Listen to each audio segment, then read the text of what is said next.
Heraclitus of Ephesus. A native of Ephesus, a major city on the Indonesian coast of Asia Minor, Heraclitus was born about 535 BC. His controlling philosophical tenet was the unity of experience in a universal system of balanced exchanges. For Heraclitus, the common denominator of existence was change, a law of nature that is also a moral law for humanity. Indeed, Heraclitus was the first Western philosopher to posit a metaphysical and moral connection between physical reality and human beings. Virtually nothing is known of the life of Heraclitus other than that he lived in Ephesus, and despite Plato's belief that he wrote after Parmenides, it is more likely that he predated him. Heraclitus was as much a critic as he was a philosopher. Not only did he criticize the likes of Pythagoras and Xenophanes, but he scorned mythmakers such as Homer and Hesiod. Not surprisingly, Heraclitus saw most of his fellow creatures as ignorant and incapable of deep comprehension.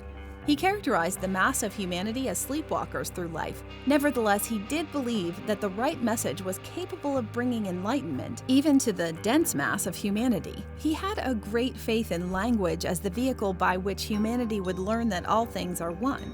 Both Plato and Aristotle disdained Heraclitus's views as radical to the point of incoherence. He is best known for his doctrine of change. Everything is constantly changing, and for the idea that opposite things are identical, which means that everything is and is not at the same time.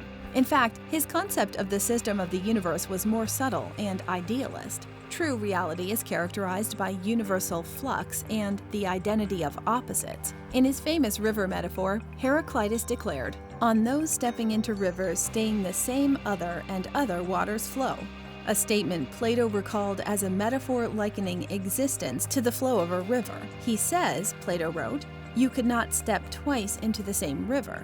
The full meaning of Heraclitus's statement is not that rivers are ephemeral, subject to continual change, but that they can stay the same over time, except that their waters continually change. Are you a philosophy student, or just have a general interest in philosophy? Since ancient times, brilliant philosophical teachings and dialogues taught by great luminous minds have deeply elevated the way we think and live. The Complete Philosophy Primer is a comprehensive, organized, easy-to-read, and all-encompassing guide specifically written for students in their first college-level philosophy course, as well as anyone with an interest in philosophy. With this jam-packed philosophical guide, you will optimize your knowledge in philosophy, logic, ethics, its history, and branches. Learn philosophical concepts, term definitions, and biographies. Find lists of essential books, films, blogs, websites, and other resources. Improve your writing skills. Learn how to argue effectively. And most of all, learn how to be a better student. Order your copy today to philosophize your mind and illuminate your wisdom. So the point is less that everything changes than it is that the change of some things enables the continued existence of others. Change in the elements supports the durable constancy of higher-level structures. More difficult is the doctrine of the identity of opposites. He stated, "God is day, night, winter, summer, war, peace, satiety, hunger. Existence contains its opposite." Heraclitus did not preach a universal flux, but rather a universal law of flux. He did not claim the identity of opposites, but the transformational equivalence of opposites.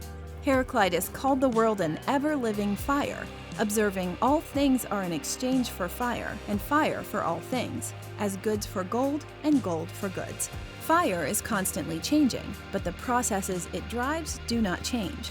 The law of transformations is itself constant. Heraclitus drew his metaphysical conclusions from physical theory. His theory of the cosmos, the first time the word was used in philosophy, is that the universe was not created, but it ever was and is and will be. Ever-living fire, kindling in measures and being quenched in measures.